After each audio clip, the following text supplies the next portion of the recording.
അമ്മേ പരിശുദ്ധമേ, അമ്മേ പരിശുദ്ധമേ, ദൈവമാതാവേ, ദൈവമാതാവേ, കൃപാസനത്തിലൂടെ ഞങ്ങൾക്കും ഞങ്ങളുടെ ദേശത്തിനും അമ്മ മധ്യസ്ഥം തേടി തന്ന എല്ലാ അനുഗ്രഹങ്ങൾക്കും കൃപകൾക്കും ഞങ്ങളിപ്പോൾ ഹൃദയം നിറഞ്ഞ നന്ദി പറയുന്നു. അമ്മേ പരിശുദ്ധമേ, ദൈവമാതാവേ, 2004 ഡിസംബർ 7-ാം തീയതി ഉച്ചകഴിഞ്ഞ് 2:30 കൃപാസനത്തിൽ സംഭവിച്ച അമ്മയുടെ പ്രത്യക്ഷപ്പെടലിനെ കുറിച്ച് തിരുസഭയ്ക്ക് സമർപ്പിച്ചിരിക്കുന്ന പഠനരേഖകളുടെ മേൽ സഭാത്മകമായ പഠനം ആരംഭിക്കുവാൻ ഞങ്ങൾ പ്രാർത്ഥിക്കുന്നു. അമ്മേ പരിശുദ്ധമേ, ഭൂസ്വർലോകങ്ങളുടെ രാജ്ഞിയായ അങ്ങയ്ക്ക് ഭൗമ സംരക്ഷണത്തിനായി പ്രപഞ്ചപ്രകൃതിയെ തന്നെ തിരുസഭ പ്രതിഷ്ഠിക്കുവാൻ ഈ പ്രത്യക്ഷീകരണ വഴി ഇടയാക്കണമേ. പരിശുദ്ധമ്മേ, ജപമാല മാതാവേ, സകല കൃപാസനം പ്രാർത്ഥനകളോടും ചേർത്ത് ഞങ്ങളിപ്പോൾ പ്രാർത്ഥിക്കുന്ന ഈ കുടുംബത്തിന്റെ പ്രത്യേക നിയോഗം പറമക്കളെ.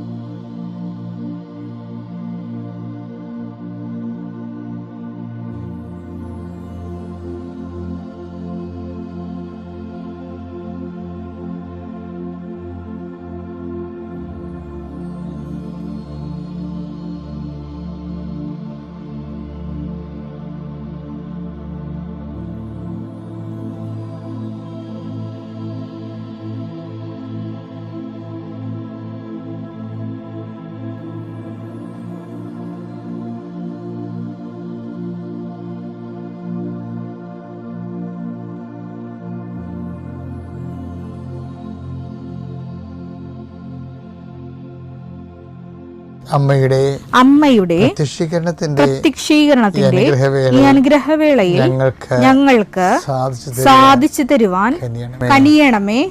ആമേൻ. വിശ്വാസ പ്രമാണം. സർവശക്തനായ പിതാവും ആകാശത്തിന്റെയും ഭൂമിയുടെയും സൃഷ്ടാവുമായ ദൈവത്തിൽ ഞാൻ വിശ്വസിക്കുന്നു.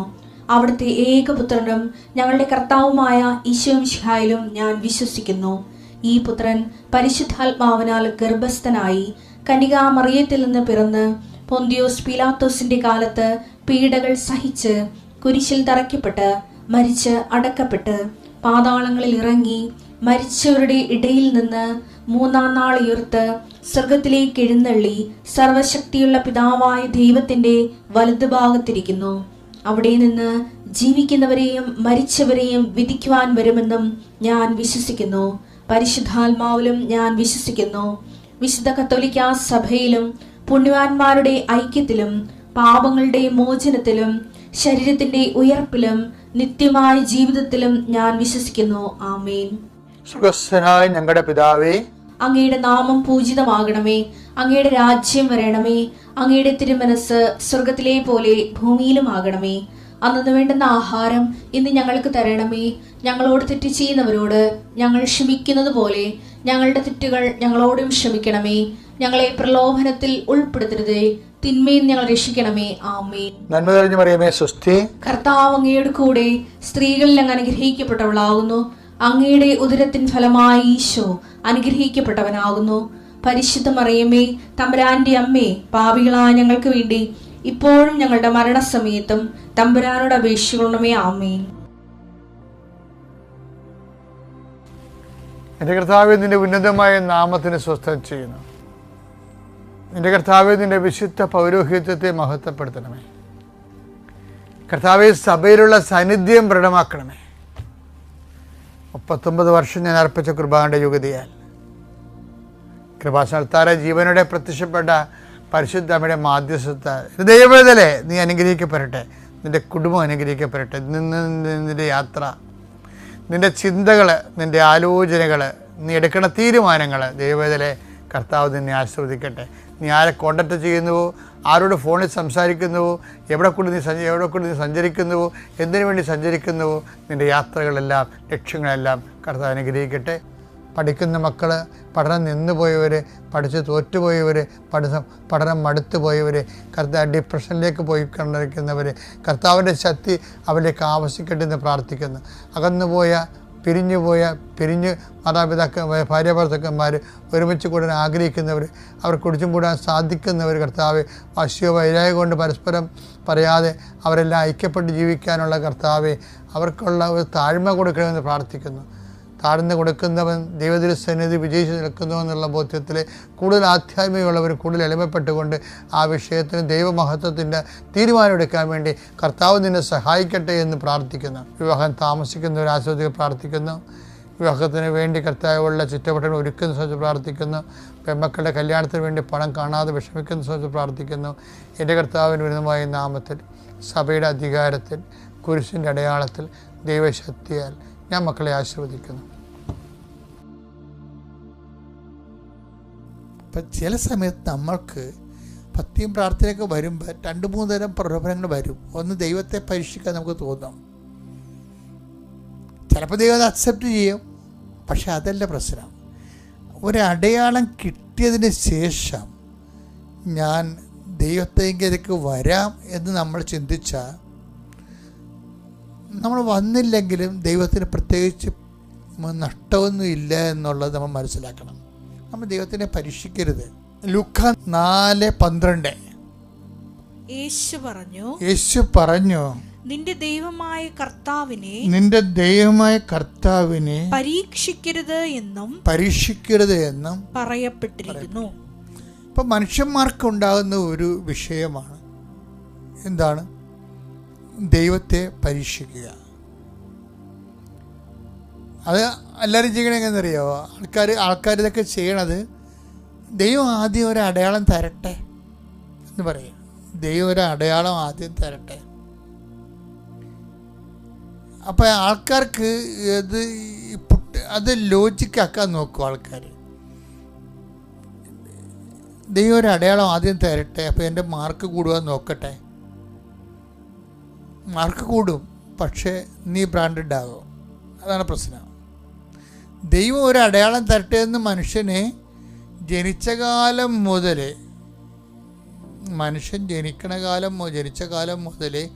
മനുഷ്യന് ഈ ടെൻഡൻസി ഉണ്ട്.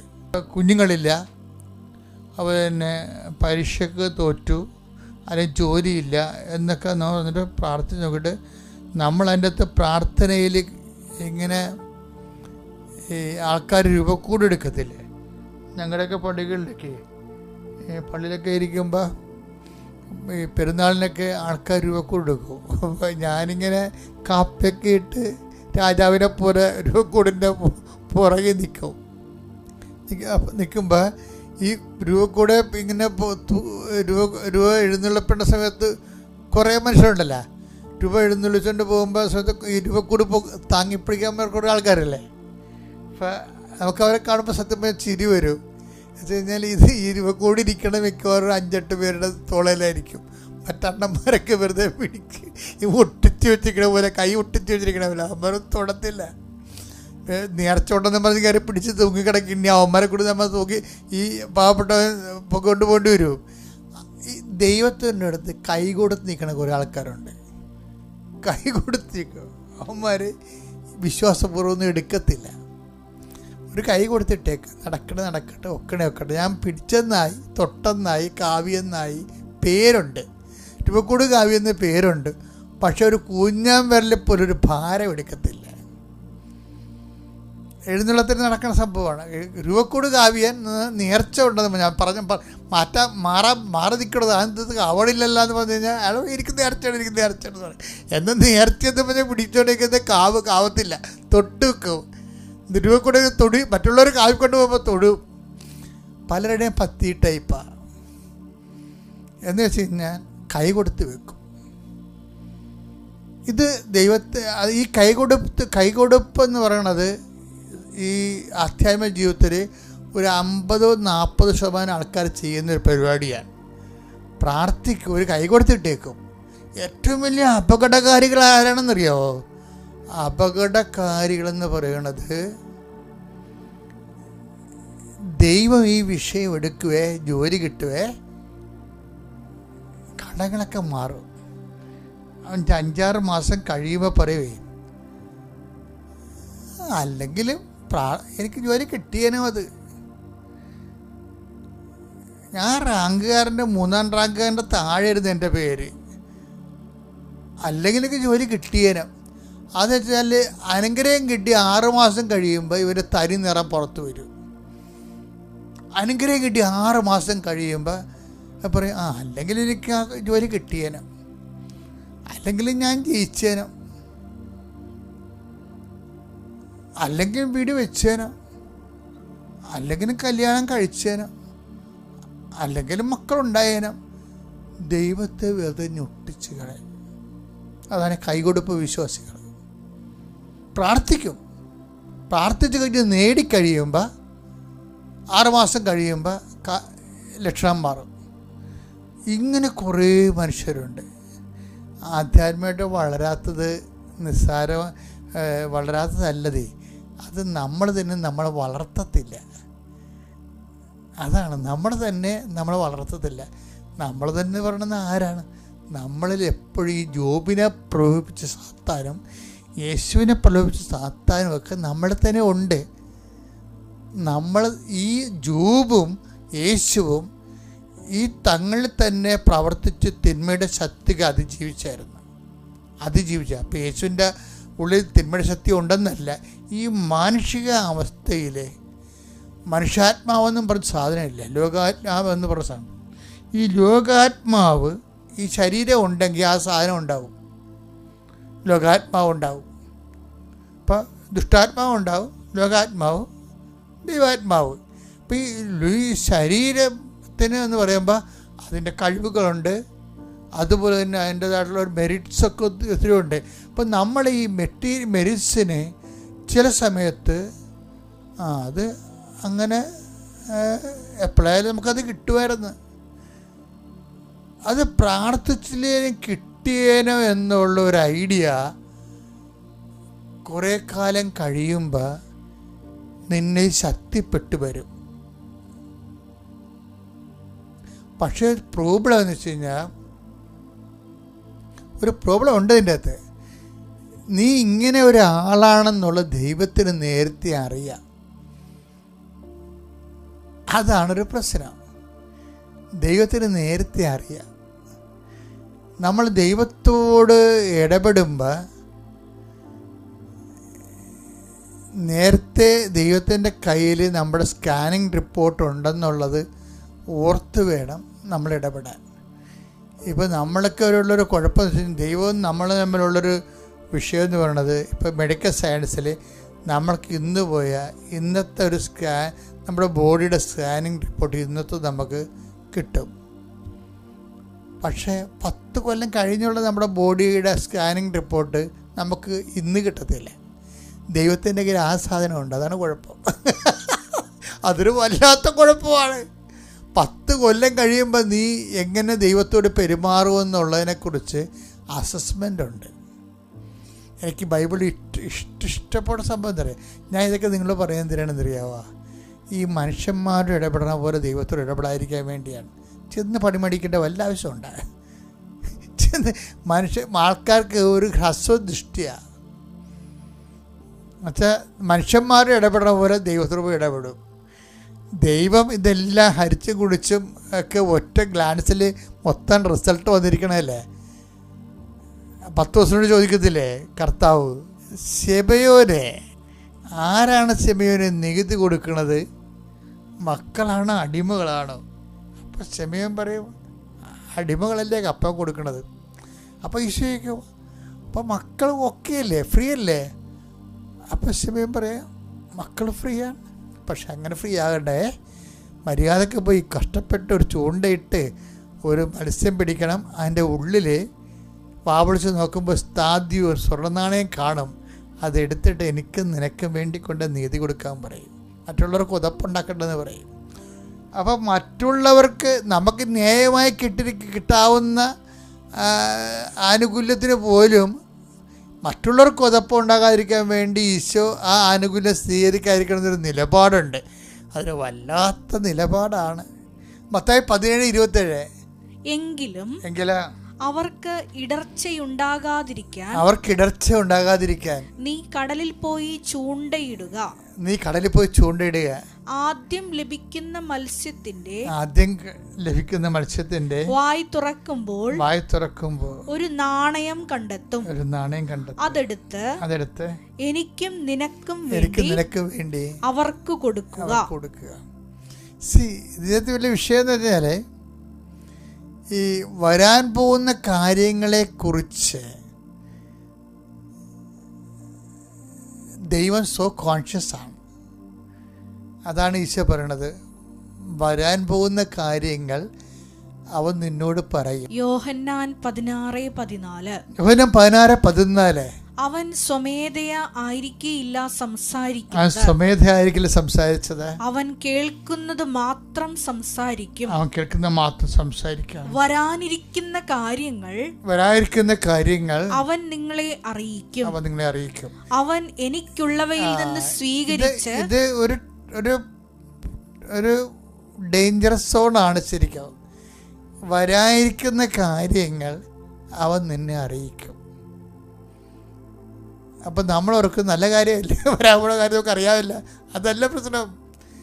നമ്മളെന്തെങ്കിലും പ്രകൃതം കാണിച്ചാലും ദൈവത്തിന് മുമ്പിൽ മുൻകൂർ റിസൾട്ടാവും. ഈ പ്രാർത്ഥനയെ ബാധിക്കുന്നൊരു വിഷയമാണിത്. നീ ഇന്ന് വലിയ ദൈവതിരുസന്നിധിയിൽ വലിയ ദൈവത്തിൻ്റെ മകനാണെന്നൊക്കെ പറഞ്ഞ് ഇപ്പം തൽക്കാലം ഒരു അനുഗ്രഹമൊക്കെ കിട്ടിക്കഴിഞ്ഞപ്പോൾ നീ ഒരു അഭ്യാസമൊക്കെ കാണിച്ച് നിന്നാലും നിന്നെക്കുറിച്ച് വരാനിരിക്കുന്ന കാര്യങ്ങൾ അവൻ നിന്നെ അറിയിക്കുക എന്ന് വെച്ച് കഴിഞ്ഞാൽ നീ ഒരു 5 കൊല്ലം കഴിയുമ്പോൾ എങ്ങനെ ഇരിക്കും? നീ ഇപ്പം പള്ളി കിടന്ന് ഉരുണ്ടെന്ന് വിചാരിച്ചോ, അല്ലെങ്കിൽ നിരങ്ങെന്ന് വിചാരിച്ചോ, അല്ലെങ്കിൽ ഉമ്പ കളിച്ചെന്ന് വിചാരിച്ചോ? നീ ഇപ്പം വലിയ മുടങ്ങാതെ കുർബാനക്കൊക്കെ വരുന്നുണ്ട്, ഈ കുറേ നാളായിട്ട് നീ ദൈവത്തോട് അടുത്തൊക്കെ നിൽക്കുകയാണെങ്കിലും നിന്നെ അസസ് ചെയ്യണത് നിൻ്റെ കൈയിരിപ്പ് വെച്ചുകൊണ്ടാണ്. അതെന്താണ്?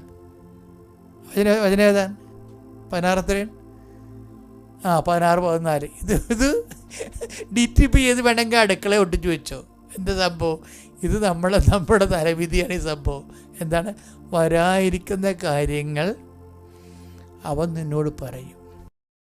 എൻ്റെ പേര് വാസന്തി. ഞാൻ കോട്ടയം ജില്ലയിൽ നിന്നും രാമൂർ എന്ന സ്ഥലത്തുനിന്ന് വരുന്നു. ഞാൻ ഉടമ്പടി എടുത്തത് 2022 ഒക്ടോബർ 4 ഞാൻ അത്യാവശ്യമായും ഏറ്റവും കൂടുതലായി നിയോഗത്തിൽ വെച്ചത് എൻ്റെ മോൻ്റെ കാര്യമാണ്. അവൻ ഓസ്ട്രേലിയയിൽ ജോലി ചെയ്യുന്നു. പക്ഷേ അവന് ജോലി അത്ര നന്നായിട്ട് ശരിയായില്ലായിരുന്നു. അപ്പോൾ എനിക്കത് ഭയങ്കര ബുദ്ധിമുട്ടായിരുന്നു. അപ്പോൾ ഞാൻ അമ്മയോട് ആശ്രയിച്ച് എൻ്റെ മകനൊരു ജോലി കൊടുക്കാൻ വേണ്ടി പ്രത്യേകം ഞാൻ നിയോഗത്തിൽ വെച്ചു. എൻ്റെ അമ്മ അത് രണ്ടാമത് ഞാൻ ഉടമ്പടി പുതുക്കിയപ്പോഴേക്കും അത് സാധിച്ചു തന്നു. പിന്നെ അവർക്കൊരു വീടില്ലായിരുന്നു, അവർ വാടകയ്ക്ക് അവിടെ താമസിക്കുന്നു. അപ്പോൾ ഒത്തിരി ചിലവുകൾ കാര്യങ്ങളൊക്കെ വരുന്നു. അത് സാധിക്കാൻ പറ്റാതെ അവനെപ്പോഴും എന്നോട് ബുദ്ധിമുട്ട് വിളിച്ച് പറയും, അമ്മ വീടൊന്നും ശരിയാകുന്നില്ല, വലിയ ബുദ്ധിമുട്ടാണ്, ഇനി ഞാൻ വീട് നോക്കുന്നില്ല, ഞാൻ നോക്കി മടുത്തു, സാമ്പത്തികമായിട്ടൊന്നും ചേരുന്നില്ല. അപ്പം ഞാൻ ഇല്ല മോനെ, അമ്മ തരും, നമുക്ക് അമ്മ തരാതിരിക്കില്ല, അമ്മ നിന്നെ ഉപേക്ഷിക്കലടാ, ഞാൻ നിയോഗത്തിൽ വെച്ചിട്ടുണ്ട് എന്ന് പറയും. അപ്പോൾ അങ്ങനെ നിയോഗത്തിൽ വെച്ചു. 3 ഉടമ്പടി പുതുക്കപ്പോഴേക്കും അവന് ഒട്ടും പ്രതീക്ഷിക്കാത്ത രൂപത്തിൽ നല്ലൊരു വീട് ലഭിച്ചു. അത് അതിനെപ്പറ്റി വിശദമായിട്ട് മോൻ സംസാരിക്കും. പിന്നീട് എനിക്ക് ഒത്തിരി ആരോഗ്യ പ്രശ്നങ്ങളൊക്കെ ഉണ്ട്. അതെല്ലാം എൻ്റെ അമ്മയുടെ ഞാൻ നിയോഗത്തിൽ വെച്ചിട്ടുണ്ടായിരുന്നു. എൻ്റെ അമ്മ എന്നെ ഒത്തിരി വഴി നടത്തുന്നുണ്ട്. പിന്നെ ഞങ്ങൾക്ക് എൻ്റെ വീട്ടിൽ 38 വർഷമായിട്ട് ഞങ്ങൾക്ക് വഴിയില്ലായിരുന്നു. ആ വഴി ഞങ്ങൾക്ക് കിട്ടി. അത് ഏറ്റവും അത്യാവശ്യമായൊരു കാര്യമായിരുന്നു. സന്തോഷത്തോടെ അവർ വഴി തന്നു. അത് ഞാൻ എൻ്റെ അമ്മയ്ക്ക് നന്ദി പറയുന്നു.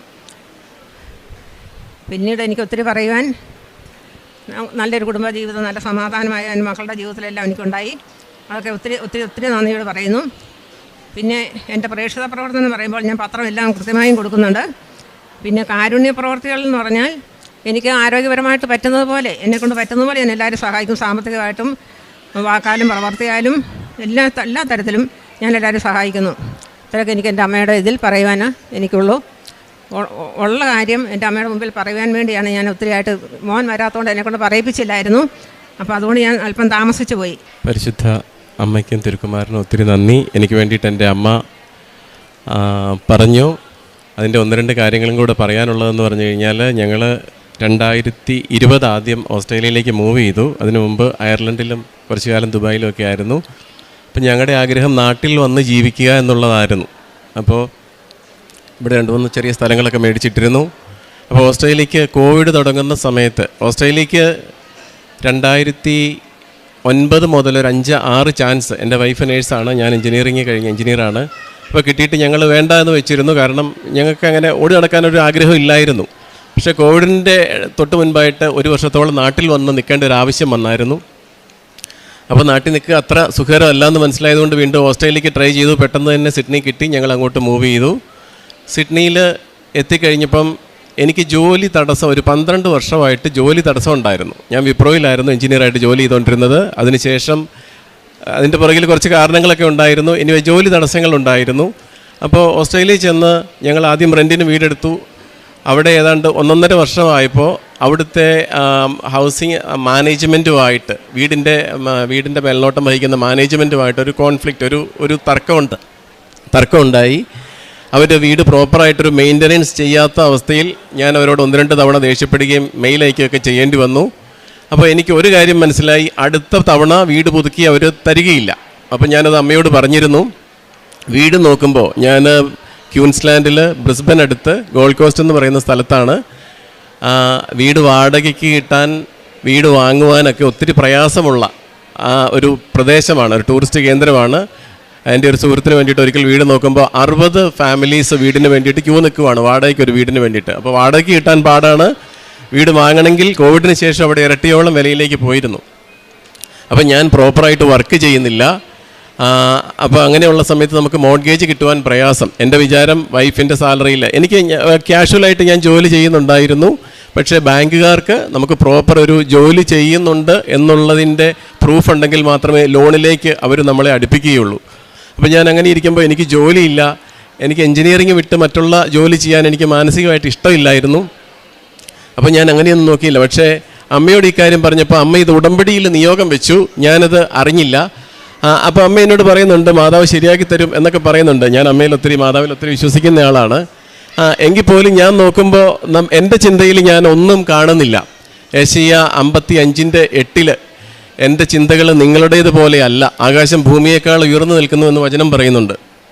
എൻ്റെ ചിന്തയിൽ ഒരിക്കലും എനിക്ക് പെട്ടെന്നൊരു ജോലി കിട്ടുവാൻ ഒരു വഴി കാണുന്നില്ല. അതുകൊണ്ട് ഞാൻ അങ്ങനെ അപ്ലൈയും ചെയ്യുന്നില്ല. പക്ഷേ ക്യാഷ്വലായിട്ട് ഞാൻ എൻ്റെ ജോലികളുമായിട്ട് ചെയ്യുന്നു. എനിക്ക് വീട്ടിലെ ബാക്കി കാര്യങ്ങൾ നോക്കാനും പിള്ളേരെ സ്കൂളിലാക്കാനൊക്കെ ഞാൻ കുറച്ച് ഫ്രീ ആയിട്ടിരിക്കേണ്ടതും ആവശ്യമായിരുന്നു. ആ ദിവസങ്ങളിൽ എൻ്റെ ഒരു സുഹൃത്ത് എന്നെ തുടർച്ചയായിട്ട് നിർബന്ധിച്ച് ഞാൻ അവിടുത്തെ ഒരു മെയിൻ ഹോസ്പിറ്റലിലേക്ക് സ്റ്റെറിലൈസേഷൻ ജോലിയിൽ അപ്ലൈ ചെയ്യാണ്. അപ്പം എനിക്ക് അപ്ലൈ ചെയ്യാൻ മടിയാണ്. ഒരു ദിവസം ആൾ വിളിച്ച് പറയും, നീ സുമേഷ് ഇന്നോലെ വിളിച്ചോ? ഞാൻ പറയും വിളിച്ചില്ല. അടുത്ത ദിവസം വിളിക്കും, ഇന്നും വിളിച്ചില്ല. അടുത്ത 3-മതൊക്കെ വിളിച്ചപ്പോഴത്തേക്കും പിന്നെ അപ്പം നമുക്ക് തന്നെ ഒരു പ്രയാസം. ഞാൻ പുള്ളിയുടെ നിർബന്ധം കാരണം ഞാൻ അപ്ലൈ ചെയ്തു. അന്നൊരിക്കൽ ഞാൻ എൻ്റെ അമ്മയുടെ ചേച്ചിയെ ഇവിടെ ഫോൺ വിളിക്കുമ്പോൾ അമ്മയുടെ ചേച്ചി എന്നോട് ഇങ്ങനെ ചോദിച്ചു, മോനെ ഇനി നിനക്ക് ജോലിയൊക്കെ കിട്ടുക അത്ര എളുപ്പമാണോ എന്ന് ചോദിച്ചു. പിറ്റേ ദിവസം ഞാൻ അമ്മയുടെ ചേച്ചിയെ ഒന്നുകൂടെ വിളിച്ചു. ഒരു 11 മണിയായപ്പം ഞാൻ വിളിച്ചിട്ട് പറഞ്ഞു, എനിക്ക് ജോലിയായി. വളരെ പെട്ടെന്ന് ലൈറ്റ്നിങ് ആയിട്ട് എനിക്കൊരു ജോലി. അധികം വലിയ ശമ്പളമൊന്നുമല്ല, പക്ഷേ ബാങ്കുകാർക്ക് അത് ധാരാളമായിരുന്നു. അങ്ങനെ പയ്യെ ഞങ്ങൾ 2 പേരും ഹസ്ബൻഡും വൈഫിനും ജോലിയിലേക്ക് വന്നു. അത് വെച്ചിട്ട് വീടിൻ്റെ ലോണിന് അപ്ലൈ ചെയ്തു. അപ്പോഴും ഞാൻ പെർമനൻ്റ് ഒന്നും ആയിട്ടില്ല. 2-3 മാസം അങ്ങനെ കടന്നുപോയി. പെട്ടെന്ന് തന്നെ എന്നെ ഹോസ്പിറ്റലുകാർ പെർമനൻ്റ് ആക്കി. പിന്നെ ഈ സ്റ്റെറിലൈസേഷൻ ഈ കോഴ്സൊന്നും ഞാൻ പഠിച്ചിട്ടില്ല. ഇവിടെയാണ് എനിക്ക് തോന്നുന്നു നാട്ടിൽ 2 വർഷത്തെ കോഴ്സാണ്. പുറത്താണെങ്കിൽ ഒരു മിനിമം 6 മാസമുണ്ട്. ഞാൻ ആ ജോലിക്ക് ജോയിൻ ചെയ്തിട്ടാണ് ഒരു കോഴ്സിന് പാരലായിട്ട് ഞാൻ ജോയിൻ ചെയ്ത് അത് പഠിക്കാൻ തുടങ്ങിയത്. അപ്പോൾ നമ്മുടെ ഒരു സാഹചര്യം ഒട്ടും അനുകൂലമല്ലാതിരുന്നിടത്ത് അമ്മ അതൊരുക്കി. അതിനുശേഷം ലോണിൻ്റെ കാര്യത്തിലേക്ക് വന്നപ്പോൾ ഞങ്ങളായിരിക്കുന്ന പ്രദേശത്ത് കൂടുതലും ബ്രോക്കർമാരാണ് ബാങ്കിൽ നിന്ന് ലോൺ ശരിയാക്കി തരിക. അപ്പം ബ്രോക്കർമാരെയൊക്കെ ഒത്തിരി മലയാളി ഏജൻറ്റുമാരൊക്കെ ഉണ്ട്. പലരും പറയും ഇപ്പം നിനക്ക് എപ്പോൾ ശരിയാക്കി തരാമെന്ന് പറയും. ചെന്നപ്പം നമ്മൾ സാലറി സർട്ടിഫിക്കറ്റും ഡോക്യുമെൻസും എല്ലാം കൊടുത്തു കഴിയുമ്പോൾ വേണ്ട ലോണിൻ്റെ പകുതി പോലും നമുക്ക് സാങ്ഷൻ ഇല്ല എന്ന് പറഞ്ഞ് വരികയാണ്. ഈ ഏജൻറ്റുമാരുടെ അടുത്ത് പോകുന്നത്, ഏജൻറ്റുമാരാണെങ്കിൽ അവരെങ്ങനെയും കുറച്ച് പൈസ കൂടുതൽ വാങ്ങിത്തരും. പക്ഷേ അവിടെ ഒന്നും ശരിയാകാത്ത സമയത്ത് നമ്മുടെ പ്രതീക്ഷകൾ ഏതാണ്ട് തീർന്നു. അപ്പം ഞാൻ അമ്മയോട് പറയും, ഇനി വീടിന് ശരിക്കും നല്ല ബുദ്ധിമുട്ടാണ്, വാടകയ്ക്ക് കിട്ടാൻ പോലും പ്രയാസമാണ്, നമ്മൾ ഒത്തിരി കാലം തപ്പി നടക്കണം. അങ്ങനെ ഇരിക്കുന്ന സമയത്ത് ഞാനൊരു ബാങ്കിൽ, അവിടെ ഒരു സെൻറ്റ് ജോർജ് ബാങ്കിൻ്റെ സ്റ്റാഫിനെ കോണ്ടാക്റ്റ് ചെയ്തപ്പോൾ വളരെ അത്ഭുതകരമായിട്ട് പ്രതീക്ഷിക്കാത്ത രീതിയിൽ അവർ ലോൺ തരുവാണ്. ലോൺ തന്നു. ആ സമയത്ത് വീട് പയ്യെ കാണുന്നു. ഞങ്ങളുടെ കയ്യിൽ ഒതുങ്ങാത്ത നമ്മുടെ എന്താ പറയുക, നമ്മുടെ സ്വപ്നത്തിന് ഇച്ചിരി മേലുള്ള ഒരു വീട് കണ്ട് ആ വീട് ഒരിക്കലും ഞാനത് കയറി ചെന്നത് തന്നെ ഇങ്ങനെയാണ്. അതായത് അവിടെ ഒരു പർട്ടിക്കുലർ ടൈം ഉണ്ടാവും, മിക്കവാറും ശനിയാഴ്ചയും ഞായറാഴ്ചയാണോ വീട് ഓപ്പൺ ചെയ്യുക. അപ്പോൾ ആ ഒരു വീട്ടിൽ കയറി ചെന്നപ്പോൾ കുറേ 6 മാസത്തോളം വീട് കണ്ടു നടന്നു വീട് മേടിക്കാനായിട്ട്. ചിലത് നമ്മുടെ ബഡ്ജറ്റിൽ ഒതുങ്ങില്ല, നമുക്ക് ഇഷ്ടപ്പെടുന്നതിന് നമുക്ക് ബഡ്ജറ്റ് പോരാ. ഇനി അവിടെ ഓപ്ഷനിലാണ് കൂടുതൽ വീടുകൾ വിൽക്കുക. അപ്പം നമ്മളൊരു വിലയിട്ടാൽ അതിൻ്റെ ഒത്തിരി മേലെ അടുത്ത ആൾക്കാർ വിലയിട്ടാൽ വീട് കൈവിട്ട് പോകും. അപ്പോൾ എന്നെ സ്പിരിച്വലായിട്ട് ഹെൽപ്പ് ചെയ്യുന്ന എൻ്റെ ഒരു സിസ്റ്റർ എന്നോട് പറയും, ഈശോ നല്ല വീടാണ് കാണിച്ചു തരുന്നത്. സുമേഷ്, ഓരോ വീടും കാണുമ്പോൾ ഞാനിങ്ങനെ വിളിച്ച് ചോദിക്കും. കാരണം ചില വീട്ടിലൊക്കെ കയറി ചെല്ലുമ്പോൾ ഈ സാത്താനാരാധനയുടെ സിമ്പലുകളൊക്കെ ഇരിക്കുന്നത് ഞാൻ കണ്ടിട്ടുണ്ട്. അപ്പോൾ ഞാൻ ഓരോ വീട്ടിലേക്കൊക്കെ ഒരു തീരുമാനം എടുക്കുന്നതിന് മുമ്പ് ഞാനിങ്ങനെ ഒരു പ്രാർത്ഥന ചോദിക്കും, ഇത് പ്രൊസീഡ് ചെയ്യാമോ, ഒരു ചീത്തയാണെങ്കിൽ എനിക്കതിൻ്റെ കാര്യമില്ല, വേണ്ട എന്നുള്ള രീതിയിൽ. അപ്പോൾ ഞാനിങ്ങനെ ഓരോ വീടിൻ്റെ അഭിപ്രായം ചോദിക്കുമ്പോൾ ഈ സിസ്റ്റർ എന്നോട് പറഞ്ഞു തരും, സുമേഷ് ഈശോ നല്ല വീടാണ് കാണിക്കുന്നത്. എനിവേ, ഈ നമ്മുടെ ബഡ്ജറ്റിലോ നമ്മുടെ കഴിവിനോ ഒന്നും ഒതുങ്ങാത്ത ഒരു വീട് ഈശോ വളരെ അത്ഭുതകരമായിട്ട് ഞങ്ങൾക്ക് ഒരുക്കി തന്നു. വളരെ പുതിയൊരു വീട്, അതൊരു custom design Italian landlord ആയിരുന്നതിന് മുമ്പുണ്ടായിരുന്നു. ഉള്ളി 3 വർഷം മാത്രം പഴക്കം. അപ്പോൾ അത് ഞങ്ങളുടെ സ്വപ്നത്തിലോ ഞങ്ങളുടെ ബഡ്ജറ്റിലോ ഒന്നും ഒതുങ്ങാത്ത ഒരു വീടായിരുന്നു.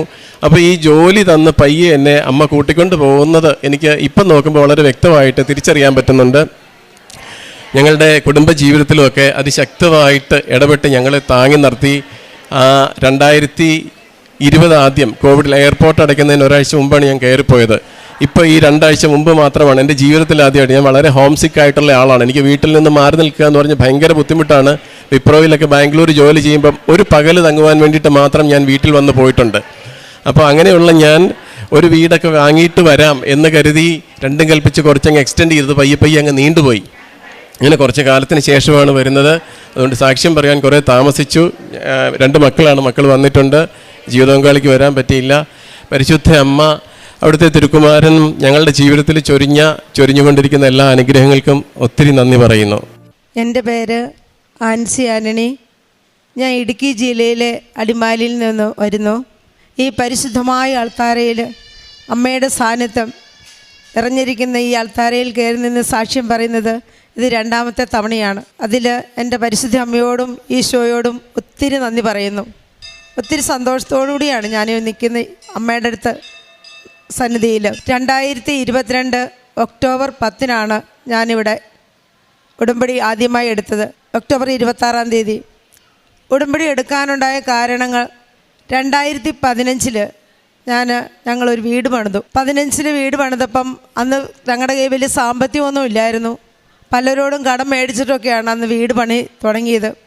4.5 മാസം കൊണ്ട് വീട് പണി പൂർത്തീകരിച്ചു.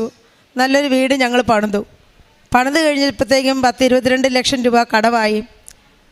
അതിനുശേഷം ഞങ്ങൾ ഓർത്ത് കുറച്ച് സ്ഥലം വിറ്റ് കടം വീട്ടാമെന്ന് വിചാരിച്ചു. അതിൻ്റെ ഇടയ്ക്കാണ് നമുക്ക് അറിയാവുന്നതുപോലെ 2016 നോട്ട് നിരോധനം, 2018 പ്രളയം, 2019 കൊറോണ. ഈ കാലഘട്ടത്തിലൂടെ കടന്നു പോയപ്പോൾ എടുത്ത പൈസ ഒന്നും തിരിച്ചു കൊടുക്കാൻ ബുദ്ധിമുട്ട് അനുഭവിച്ചു. മുന്നോട്ട് പോകാനായിട്ട് യാതൊരു മാർഗവും ഞങ്ങളുടെ മുന്നിലില്ല. എങ്ങനെ മുന്നോട്ട് പോകുമെന്ന് ആലോചിച്ചിരുന്നപ്പോഴാണ് കൃപാസനത്തെപ്പറ്റി ഞങ്ങൾക്ക് അറിവ് കിട്ടിയത്. അതിന് പ്രകാരം 2019 ഞാനും ചേട്ടനും ഇവിടെ വന്നിരുന്നു. ഇവിടെ വന്ന് ചേട്ടൻ അന്ന് ഉടമ്പടി എടുത്തായിരുന്നു. അതിനുശേഷം കൊറോണ വന്നതോടുകൂടി 3 മാസക്കാലം അടുപ്പിച്ചു വന്ന് പിന്നെ വരാൻ സാധിച്ചില്ല. പക്ഷേ പ്രാർത്ഥനകൾ ഞങ്ങൾ മുടങ്ങാതെ കൊണ്ടുപോയിക്കൊണ്ടിരുന്നു. അതിനുശേഷം 2022 ഇവിടെ വന്നു, ഞാൻ ഉടമ്പടി എടുത്തു.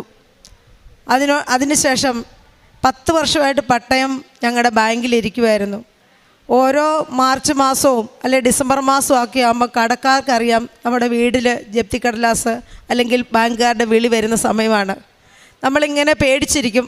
ഡിസംബർ, മാർച്ച് ഇങ്ങനെ ഓരോ വർഷവും കടന്നു പോയപ്പം വളരെ ദുഃഖത്തോടും സങ്കടത്തോടും ഇതിനൊരു പരിഹാരം എവിടെ നിന്ന് കിട്ടും, അങ്ങനെയാണ് ഞങ്ങൾ പരിശുദ്ധാമ്മയുടെ അടുത്ത് വരുന്നത്. പരിശുദ്ധാമ്മയുടെ അടുത്ത് വന്നതിന് പിന്നെ ഞങ്ങൾക്ക് പേടിയില്ല, ഭയങ്കര ധൈര്യമായിരുന്നു. ഒരിക്കലും നടക്കാൻ പറ്റാത്ത കാര്യങ്ങളാണല്ലോ നമ്മൾ പരിശുദ്ധാമ്മയുടെ അടുത്ത് കൊടുക്കുന്നത്. അങ്ങനെ പരിശുദ്ധാമ്മയുടെ അടുത്ത് ഞങ്ങൾ ഒരിക്കലും നടക്കില്ല, ഞങ്ങൾക്ക് 10-22 ലക്ഷം രൂപ കടമുണ്ട്, എങ്ങനെ മുന്നോട്ട് പോകും എന്നൊന്നും അറിയാതെ മുന്നോട്ടിരുന്നപ്പോഴാണോ ഓരോരോ ചെറിയ വഴികൾ ഞങ്ങളുടെ മുന്നിൽ തുറന്നു വന്നു. അതിൽ പുറത്തുനിന്ന് മേടിച്ചവരുടെയൊക്കെ ഏകദേശമൊക്കെ കൊടുത്ത് തീർത്തു. ബാങ്കിൽ അടച്ചിട്ടും അത് തീരുന്നില്ല. ഈ കഴിഞ്ഞ 10ാമത്തെ പുതുക്കലിൽ ഞങ്ങളുടെ വീട്ടിലേക്ക്, അതിന് മുമ്പ് ഞങ്ങളുടെ വീട്ടിലേക്ക് ജപ്തിക്കടലാസ് വന്നു. 11.5 ലക്ഷം രൂപ ഈ മാസം 24-ന് മുമ്പ് അടച്ചില്ലെങ്കിൽ വീട് ജപ്തി ചെയ്യുമെന്ന് പറഞ്ഞു. എൻ്റെ 10ാമത്തെ പുതുക്കലിന് ഞാൻ അവിടുന്ന് വരുമ്പോൾ അവിടുന്ന് കുറച്ച് പേരെ കൊണ്ടുവരുമായിരുന്നു. ട്രാവലറിൽ 10, 25, 15, 17 പേരൊക്കെ ഞാനിവിടെ കൊണ്ടുവന്ന് ഉടമ്പടി എടുപ്പിക്കുകയും പുതുക്കുകയൊക്കെ ചെയ്യുന്നുണ്ട്. അങ്ങനെ കൊണ്ടുവരുമ്പോൾ ഞങ്ങൾ അവിടെ മുതൽ ഇവിടം വരെ പ്രാർത്ഥിച്ച് ആരാധന കൂടി ജോസഫച്ചൻ്റെ ആരാധനയൊക്കെ പങ്കെടുത്താണ് ഞങ്ങളിവിടെ വന്നുകൊണ്ടിരിക്കുന്നത്. അങ്ങനെ ഞങ്ങളിവിടെ വന്ന് കഴിഞ്ഞ മുമ്പത്തെ ബുധനാഴ്ച 15 ദിവസം മുന്നേ ഇവിടെ വന്ന് ജോസഫച്ചന് ഈ ഉടമ്പടി കടലാസും കൊണ്ട്, അല്ല ജപ്തി കടലാസും കൊണ്ട് ഞാനിവിടെ വന്ന് കാണിച്ചപ്പോൾ എന്നോട് പറഞ്ഞു അച്ഛനെ കണ്ടോളാൻ പറഞ്ഞു. അച്ഛൻ്റെ കണ്ടു. അച്ഛനെ കണ്ട് എനിക്ക് അച്ഛൻ പ്രാർത്ഥിച്ച് കാശുരൂപം തന്നു. എന്നോട് പറഞ്ഞു ഉടമ്പടി ഈ കാശുരൂപം വീട്ടിൽ നമ്മുടെ പറമ്പിൽ എവിടെ കുഴിച്ചിടുക. പിന്നെ ഉടമ്പടി നേർച്ച വസ്തുക്കൾ ഉപ്പ് 4 അതിരിൽ ഞാനിട്ടു. പിന്നെ ഇവിടുന്ന് മണ്ണെടുത്തുകൊണ്ട് പോയിട്ടുണ്ടായിരുന്നു. ആ മണ്ണ് ഞാനും ചേട്ടനും കൂടെ വിശ്വാസ പ്രമാണം ചൊല്ലി 4 അതിരിലിട്ടു. ഭയങ്കര അത്ഭുതമാണ്. നിങ്ങളുടെ അടുത്ത് പറഞ്ഞാൽ മനസ്സിലാകില്ലാത്ത അത്ഭുതമാണ്. ഒരാഴ്ച കൊണ്ട് 11.5 ലക്ഷം രൂപ ഉണ്ടാക്കി ആ പട്ടയം എടുത്തുകൊണ്ടാണ് ഞാൻ നിങ്ങളുടെ മുന്നിൽ നിൽക്കുന്നത്. പരിശുദ്ധ അമ്മ ഈശോയിൽ നിന്ന് വാങ്ങിച്ച വലിയൊരു അനുഗ്രഹമാണ്. ഞാൻ അതിനുവേണ്ടി മാത്രമാണ് ഞാൻ ഇന്ന് അടിമാലിയിൽ നിന്നും ഞാൻ ചേട്ടനോട് വന്ന് നിൽക്കുന്നത്. പരിശുദ്ധ അമ്മയിലൂടെ ഈശോ നമുക്ക് നൽകിയ എല്ലാ അനുഗ്രഹങ്ങൾക്കും ഞാൻ നന്ദി പറയുന്നു. അതുപോലെ തന്നെ അടുത്ത സാക്ഷ്യം എന്ന് പറഞ്ഞു കഴിഞ്ഞാൽ ഞങ്ങളുടെ പ്രളയത്തിന് ഞങ്ങളുടെ തോടിൻ്റെ സൈഡിലാണ് വീട്. 2018 പ്രളയത്തിന് സമയത്ത് തോടിൻ്റെ അടുത്ത് താമസിക്കുന്നവരുടെ വീട്ടിൽ വെള്ളം കയറുമെന്ന് പറഞ്ഞുകൊണ്ട് അവർ വഴി പൊളിച്ചു. കുറേ കോൺക്രീറ്റ് വഴി ഒരു 10 മീറ്ററോളം കാണും. അത് പൊളിച്ചിട്ട് ഈ 7 വർഷക്കാലമായിട്ട് അത് തിരിച്ച് പണിത് കിട്ടുന്നില്ല. പഞ്ചായത്തിലും പല സ്ഥലത്തിലും ഞങ്ങൾ പരാതിയും ഒക്കെ പോയി പറഞ്ഞു. 7 വർഷക്കാലം പുറകെ നടന്നിട്ടും പണിയാം, അല്ലെങ്കിൽ അവർ തടസ്സം നിൽക്കുന്നു, ഇങ്ങനെയൊക്കെ പറഞ്ഞെങ്കിൽ നീട്ടിപ്പോയി. ലാസ്റ്റ് ഞാൻ ഓർത്ത് ഇനി അവരോടൊന്നും പറഞ്ഞിട്ട് കാര്യമില്ല, പറയേണ്ട ആൾ ഇവിടെ ഇരിപ്പുണ്ടല്ലോ. ഞാൻ 9ാമത്തെ പുതുക്കലിന് ഇവിടെ വന്ന് എൻ്റെ അമ്മയോട് പറഞ്ഞു, അമ്മേ ഒരു അസുഖം വന്ന ആശുപത്രി പോകാൻ ഒരു ഓട്ടോറിക്ഷ വിളിച്ചാൽ പോലും വരില്ല, താഴെ വരെ നിന്നിട്ട് പറയും ഞങ്ങൾ വണ്ടി കയറത്തില്ല, അതുകൊണ്ട് നിങ്ങൾ താഴെ കൊണ്ട് നിർത്തുകയെന്ന് പറഞ്ഞു. ലാസ്റ്റ് മനസ്സ് മടുത്ത് അമ്മയോട് പറഞ്ഞു, ഉടമ്പടിയിൽ അത് വെച്ച് പോയി 1 മാസത്തിനുള്ളിൽ ഒരു ബുദ്ധിമുട്ടും കൂടാതെ പഴയതുപോലെ തന്നെ ആ വഴി ഞങ്ങൾക്ക് പണിത് കിട്ടി. Praise the Lord. പരിശുദ്ധ അമ്മയ്ക്കും എൻ്റെ ഈശോയ്ക്കും 1000 നന്ദി പറയുന്നു. 3ാമത്തെ എൻ്റെ സാക്ഷ്യമാണ്. എൻ്റെ ചേട്ടന് രാത്രി കിടപ്പം ഗ്യാസ് കെട്ടിയിട്ട് ഭയങ്കര ബുദ്ധിമുട്ടായിരുന്നു. എല്ലാ ദിവസവും എനിക്ക് പേടിയാണ്, ഞാൻ ഉറങ്ങത്തില്ല. രാത്രി ആകുമ്പോഴത്തേക്കും പെട്ടെന്ന് ചാടി എഴുന്നേക്കും, ഗ്യാസ് കെട്ടും, ശ്വാസം പോകാൻ ബുദ്ധിമുട്ട് അനുഭവപ്പെടും. അപ്പം ഞാൻ എഴുന്നേറ്റ് പുറത്ത് തട്ടിയും വായുഗുളി കൊടുത്തും വെളുത്തുള്ളിയൊക്കെ കൊടുത്തും അങ്ങനെയൊക്കെ കഴിഞ്ഞുകൊണ്ടായിരുന്നത്. പക്ഷേ ഉടമ്പടി എടുത്തതിന് ശേഷം, ഉടമ്പടിയിൽ ഞാൻ നിയോഗം വെച്ചതിന് ശേഷം ഈ നേർച്ച വസ്തുക്കളൊക്കെ കൊടുത്ത് പ്രാർത്ഥിച്ച് എൻ്റെ ചേട്ടന് ഇപ്പോൾ അസുഖമില്ല. Praise the Lord. പരിശുദ്ധ അമ്മയ്ക്കും ഈശോയ്ക്കും കോടാനുകോടി നന്ദി പറയുന്നു. അതുപോലെ ഉടമ്പടി വസ്തുക്കൾ ഉപയോഗിച്ച് ചെറുതും വലുതുമായി ഒത്തിരി അനുഗ്രഹങ്ങൾ ഞങ്ങൾക്ക് കിട്ടിയിട്ടുണ്ട്. ഞാൻ പറഞ്ഞല്ലോ 10 വർഷമായിട്ട് പട്ടവിടിയാക്കി വീടിന് ചുറ്റും ഞാൻ ഉടമ്പടി എടുത്തേ പിന്നെ എല്ലാ ദിവസവും ഞാൻ ഉപ്പിട്ട് പ്രാർത്ഥിക്കുമായിരുന്നു. പരിശുദ്ധ അമ്മയുടെ കൈ കൊടുത്ത ആ നിയോഗം പിന്നെ എനിക്ക് പേടിയില്ലായിരുന്നു, ഈ വീട് പോകില്ല എന്നുള്ള ഉറപ്പായിരുന്നു. അതുകൊണ്ട് നമുക്ക് എന്തെങ്കിലും നിയോഗമുണ്ട് പരിശുദ്ധമ്മയുടെ കൊടുത്തിട്ടുണ്ടെങ്കിൽ ഉറപ്പായിട്ടും നമ്മൾ വിശ്വസിച്ചു പരിശുദ്ധ അമ്മ നമുക്കത് ഈശോയിൽ നിന്ന് വാങ്ങിച്ചു തരുമെന്ന്.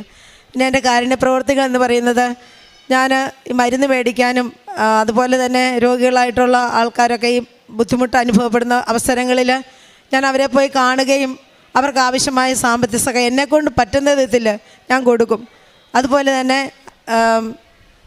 ഈ പത്രം പ്രേക്ഷിത പ്രവർത്തനം ചെയ്യുന്നത്, ഞാനിവിടുന്ന് കൊണ്ടുവന്ന പത്രങ്ങളെല്ലാം വാങ്ങിച്ചിട്ട് എൻ്റെ കൂട്ടത്തിൽ 10-26 പേര് ചിലപ്പോൾ ഇവിടെ വരാറുണ്ട്. അവർക്ക് ചിലപ്പോൾ അസൗകര്യം പറയുമ്പോൾ അവരെല്ലാവരും കൂട്ടിക്കൊണ്ട് പോയി ഞങ്ങൾ ബസ് സ്റ്റാൻഡിലും കടകളിലും ഓട്ടോറിക്ഷ സ്റ്റാൻഡിലും ഒക്കെ കൊണ്ടുപോയി നടന്ന് ഞങ്ങൾക്ക് കിട്ടിയ പരിശുദ്ധ അമ്മ ഞങ്ങൾക്ക് തന്ന എല്ലാ അനുഗ്രഹങ്ങൾക്കും ഞങ്ങൾ ഈ സാക്ഷ്യം പറഞ്ഞുകൊണ്ട് കൊടുക്കും.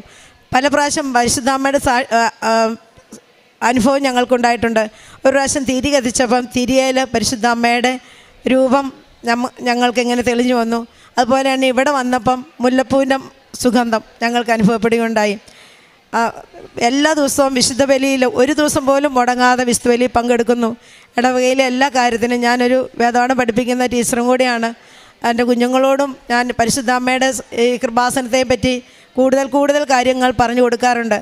എവിടെയെങ്കിലും ഒരു പത്രം കിടക്കുകയാണ്, അതൊക്കെ ഞാൻ അപ്പം എടുത്ത് മറ്റുള്ളവരോട് പറഞ്ഞ് വിശദീകരിച്ച് തന്നെ കൃപാസന പത്രം മറ്റുള്ളവർക്ക് കൊടുത്ത് അമ്മയുടെ സാക്ഷിയായി. അവരും ഈശോയ്ക്കും നന്ദി. എൻ്റെ പേര് ജോൺ, എൻ്റെ ഭാര്യ, എൻ്റെ വീട് കൂത്താട്ടോളം. എനിക്ക് മാതാവ് ആരാണ്, ഈശോ ആരാണ്, പിതാവ് ആരാണ്, അതായത് സ്വർഗസ്ഥനായ ദൈവം ആരാണെന്ന് ഒരു പിടിയില്ലായിരുന്നു. എനിക്ക് വേണ്ട വിധം ജീവിക്കാൻ എനിക്കറിയില്ലായിരുന്നു. പക്ഷേ ഉടമ്പടി എടുത്ത പിന്നെ ഒരു പ്രാർത്ഥന എനിക്ക് ഉള്ളിൽ കിട്ടി. മാതാവിനെ പറ്റി എപ്പോഴും ഞാൻ നടക്കുമ്പോഴും ഒരു പ്രത്യേക അനുഭവം എനിക്ക് കിട്ടി. അപ്പോൾ ബൈബിള് വായിക്കും, പക്ഷേ ചുമ്മാ വെറുതെ അങ്ങോട്ട് വായിച്ചിട്ട് കുറച്ചെടുത്ത് ഞാൻ വയ്ക്കും, പിന്നെ പോവും.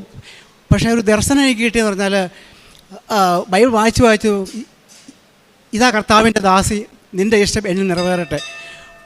പക്ഷേ ഇതെനിക്ക് ഒരു കാഴ്ചപ്പാട് കിട്ടി. ഈ കർത്താവിൻ്റെ ദാസൻ അതിനെപ്പറ്റി ഞാൻ ഇങ്ങനെ ഗ്രഹിച്ചു. ഒരു 2-3 മിനിറ്റ് ഇങ്ങനെ പ്രാർത്ഥിച്ചു. അപ്പം ഈ മാതാവിനൊരു പ്രത്യേക അനുഭവം എനിക്ക് കിട്ടി. അപ്പോൾ വീണ്ടും വചനത്തെപ്പറ്റി ഞാൻ ധ്യാനിച്ചു, ഗ്രഹിച്ചു. അപ്പോൾ അങ്ങനെ എനിക്ക് എനിക്ക് 25-30 വർഷം മുമ്പുള്ള മദ്യപാനം മാറാൻ എനിക്ക് പറ്റി. ഒരു പേടിപ്പെടുത്തൽ, ഒരു മാതാവ് ഇനി ഇങ്ങനെ കഴിച്ചാൽ പോരാ, ഇങ്ങനെ കഴിക്കരുത്. ഞാൻ മദ്യപാനം ഒരു 2 മാസം നിർത്തി. പുതിയ സന്തോഷം, ഒരു സ്നേഹം എനിക്ക് കിട്ടി. പക്ഷേ ഈ സ്വർഗസ്നേഹ ഞങ്ങളുടെ പിതാവെന്ന് എനിക്കറിയാം, ഈ ദൈവസ്നേഹമെന്ന് എനിക്കറിയില്ലായിരുന്നു. ഞാൻ ഈ ലോകത്തെപ്പറ്റിയുള്ള സ്നേഹത്തെപ്പറ്റി ചിന്തിച്ചുകൊണ്ടിരുന്നത്. പക്ഷേ വേറൊരു ഉൾക്കാഴ്ച എനിക്ക് കിട്ടി.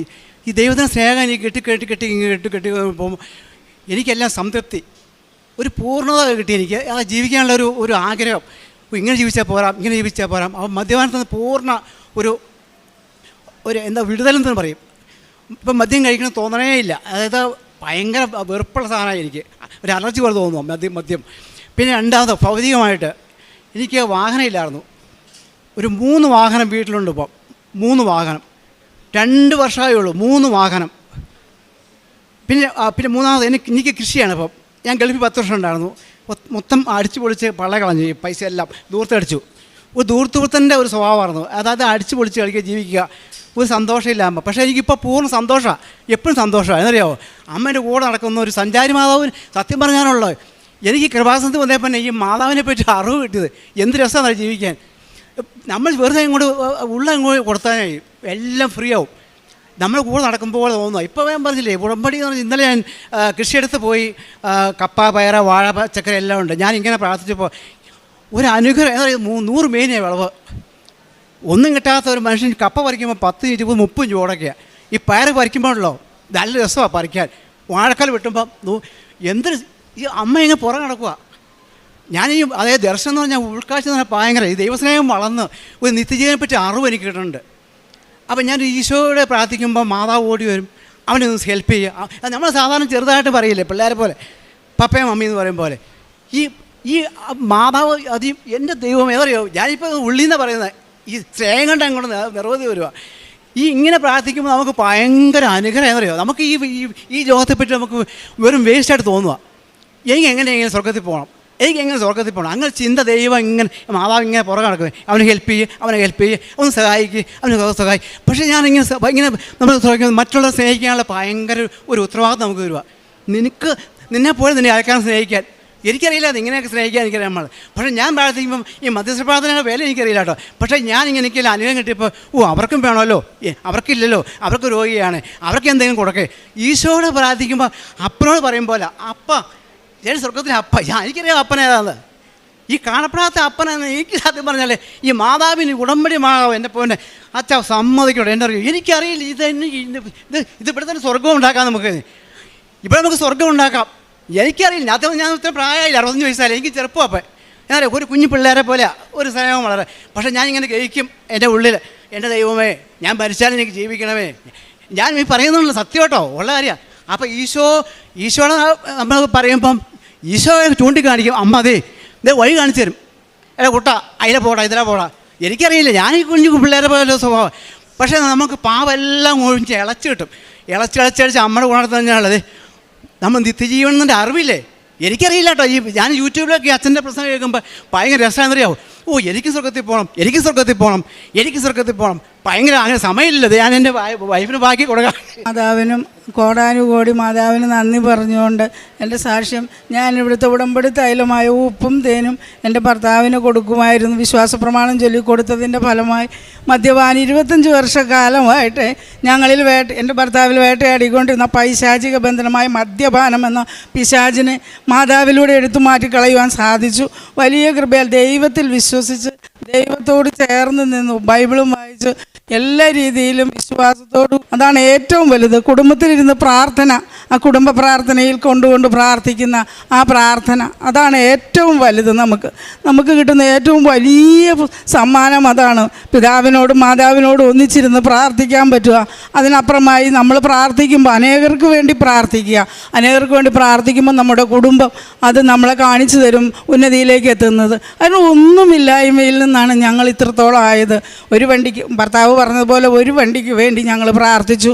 ഒരു മക്കളെയെങ്കിലും ഈ അമ്മയുടെ ഭവനത്തിലൊന്ന് കൊണ്ടുവരുവാൻ സാധിച്ചാൽ അമ്മേ, ഞാൻ നന്ദി പറയാനായിട്ടാണല്ലോ എൻ്റെ അമ്മ എനിക്ക് തരണേന്ന് പ്രാർത്ഥിച്ചു.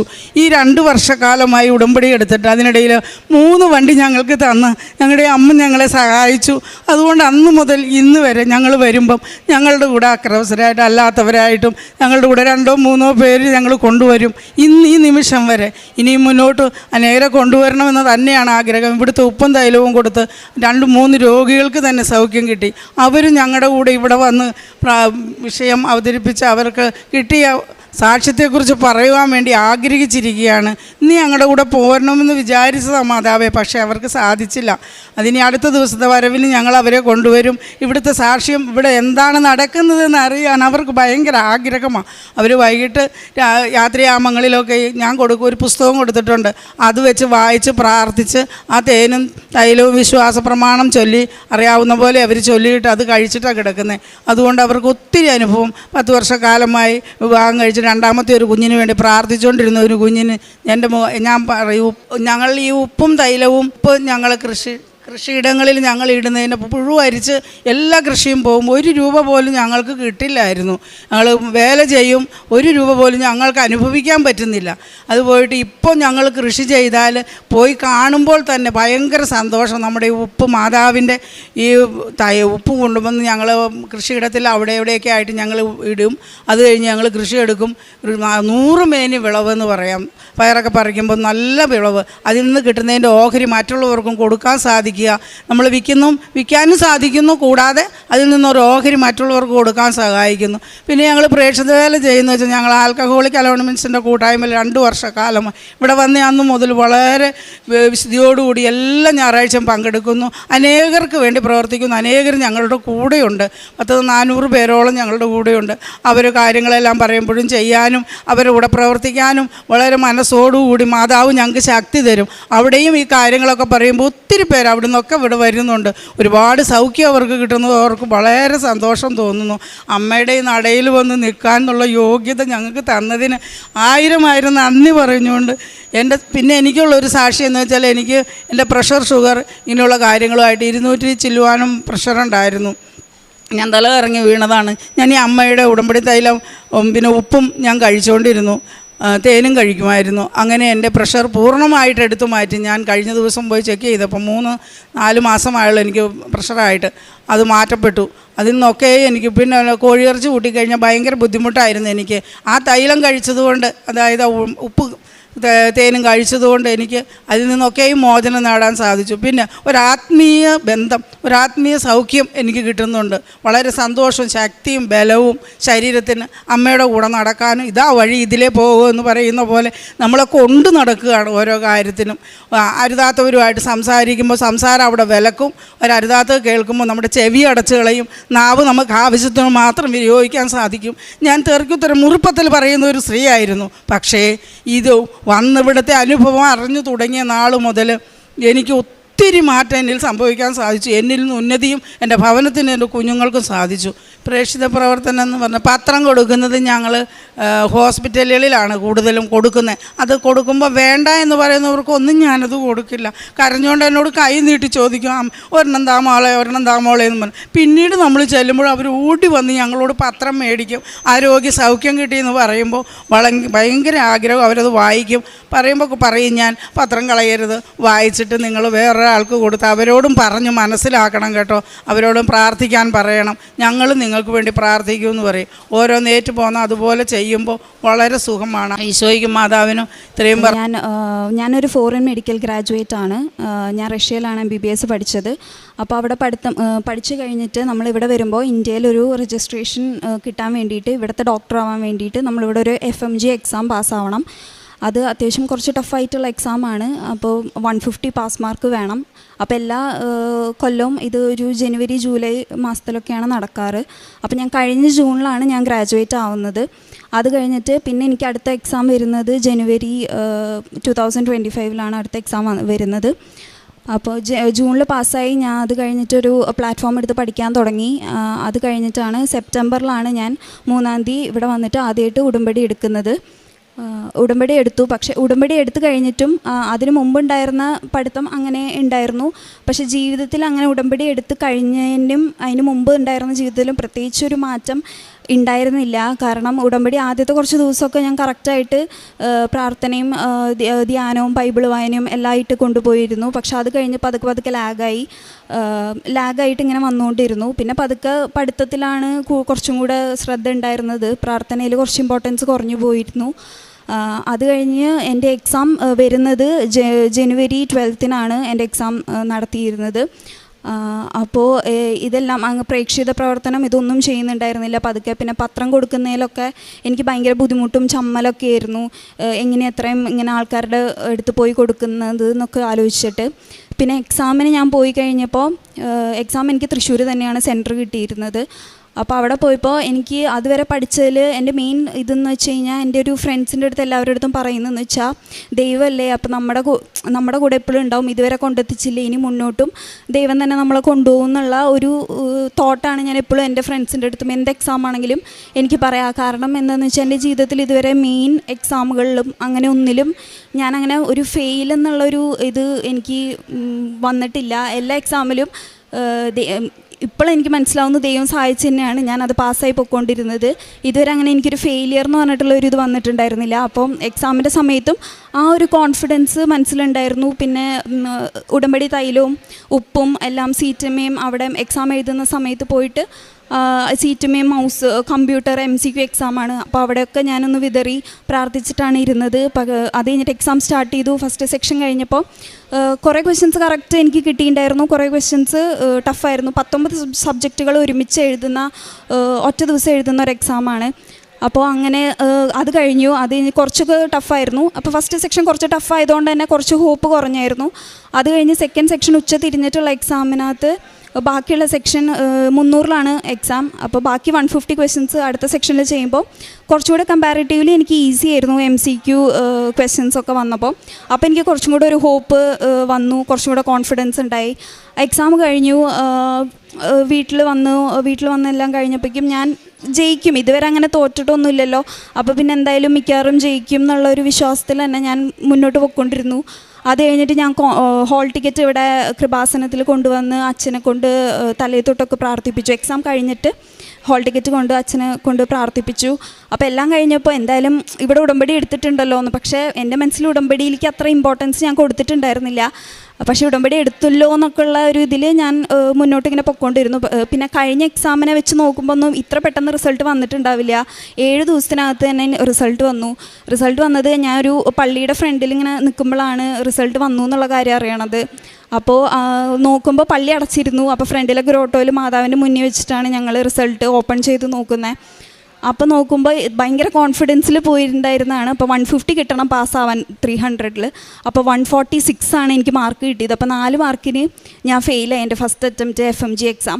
അത് കഴിഞ്ഞപ്പം എനിക്കൊരു ഒരു അവസ്ഥയായിരുന്നു. പക്ഷെ അത് കഴിഞ്ഞിട്ട് ഈ ഫെയിലിയറിൻ്റെ റിയാലിറ്റി ആദ്യം ഞാൻ ഈ ഗ്രോട്ടോയിൽ മാധവന് മുന്നിൽ വെച്ച് പറഞ്ഞത് എന്തുകൊണ്ട് എന്നെ തോൽപ്പിച്ചത്, ഇത്ര നാൾ ജയിപ്പിച്ച് വന്നില്ലേ, അങ്ങനെ ഒരു തോട്ടായിരുന്നു എനിക്കുണ്ടായിരുന്നത്. പിന്നെ അത് കഴിഞ്ഞിട്ട് ദിവസം പോകുന്തോറും കൂടെ ഉണ്ടായിരുന്ന കുറേ പിള്ളേരും ആ സമയത്ത് പാസ് പെർസെൻറ്റേജും കൂടുതലായിരുന്നു.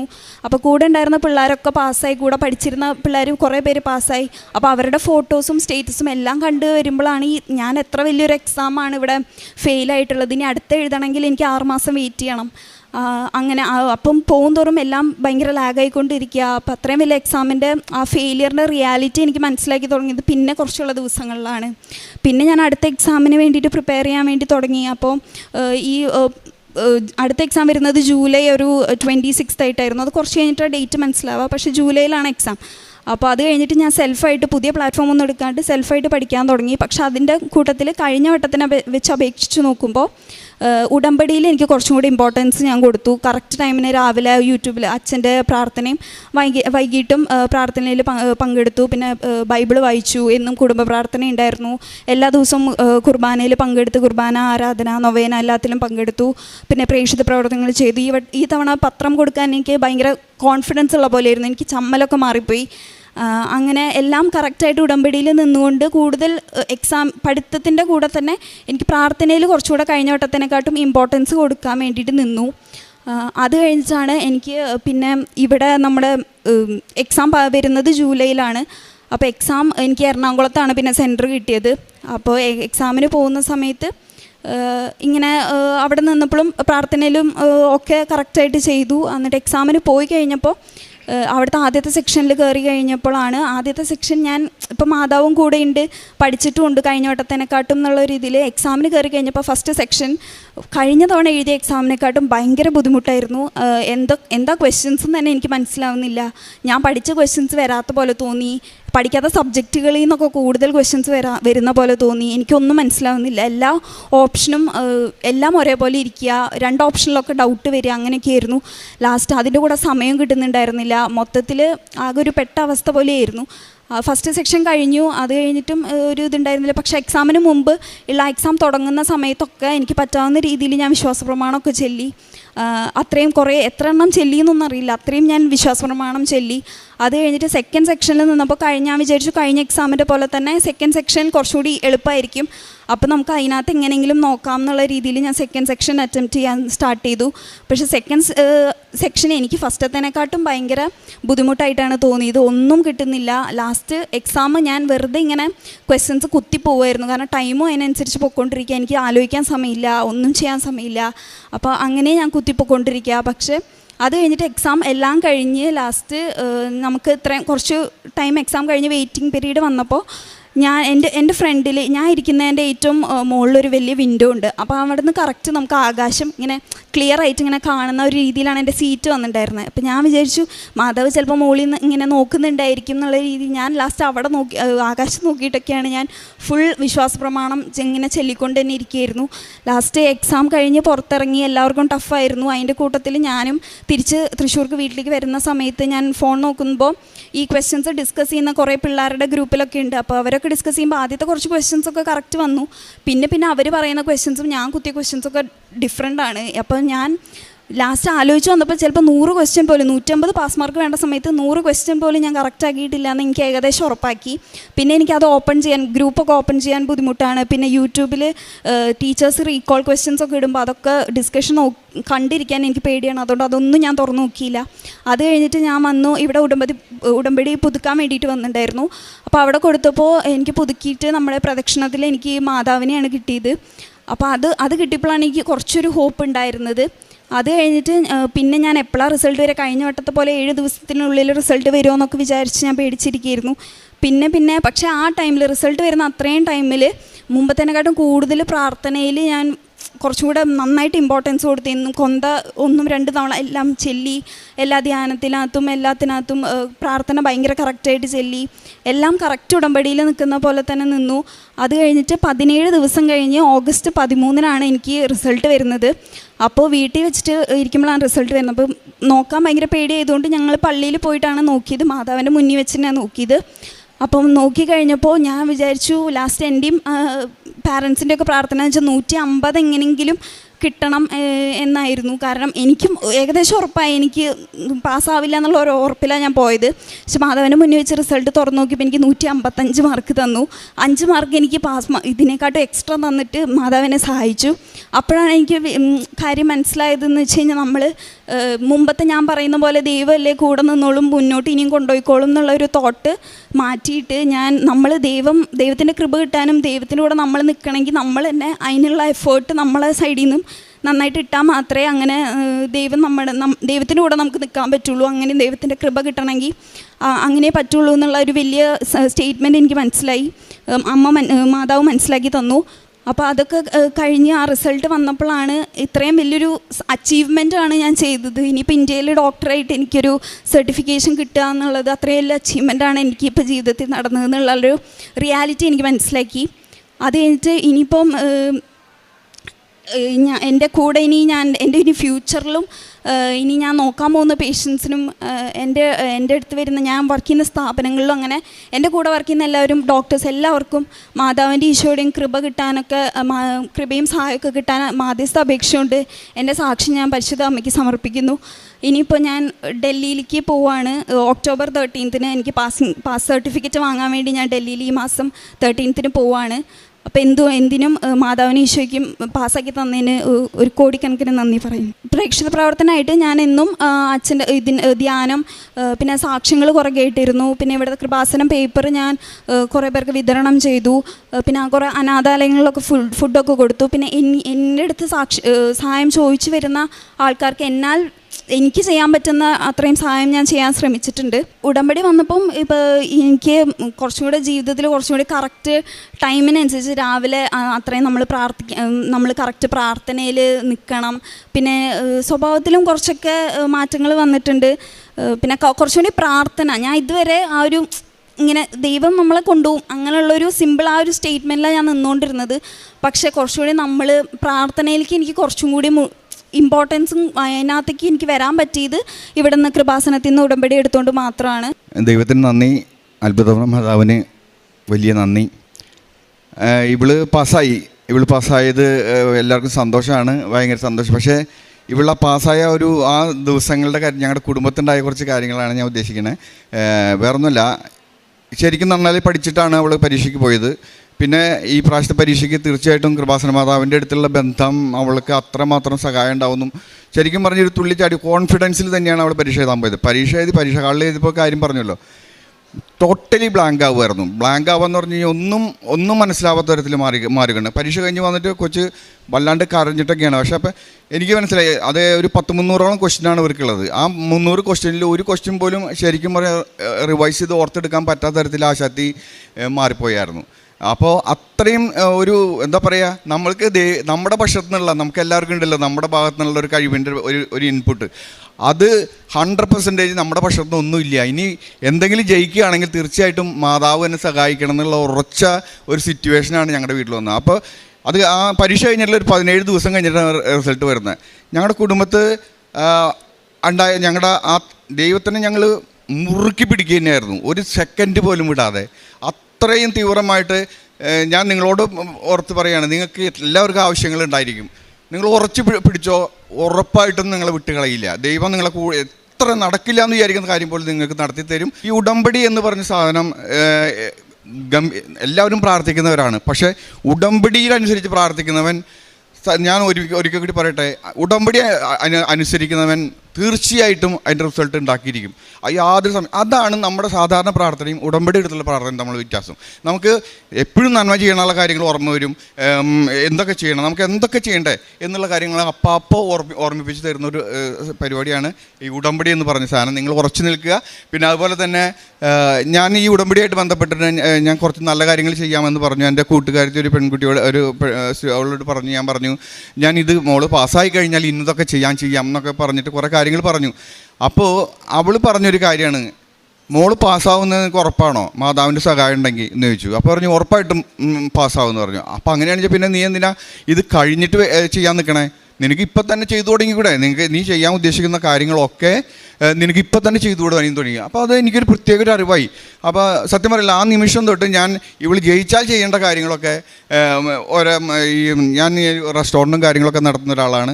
അപ്പോൾ ഈ അനാഥശാലകളിലും വൃദ്ധസാധനങ്ങളിലൊക്കെ ഫുഡ് കൊടുക്കില്ല, അങ്ങനത്തെ കാര്യങ്ങളിലൊക്കെയാണ് ഞാൻ മെയിനായിട്ട് ചെയ്യാൻ ഉദ്ദേശിച്ചത്. ആ കാര്യങ്ങളും പിന്നെ പേപ്പറിൻ്റെ കാര്യങ്ങളൊക്കെ നോർമലി ഇവൾ ചെയ്തുകൊണ്ടിരിക്കുന്നുണ്ട്.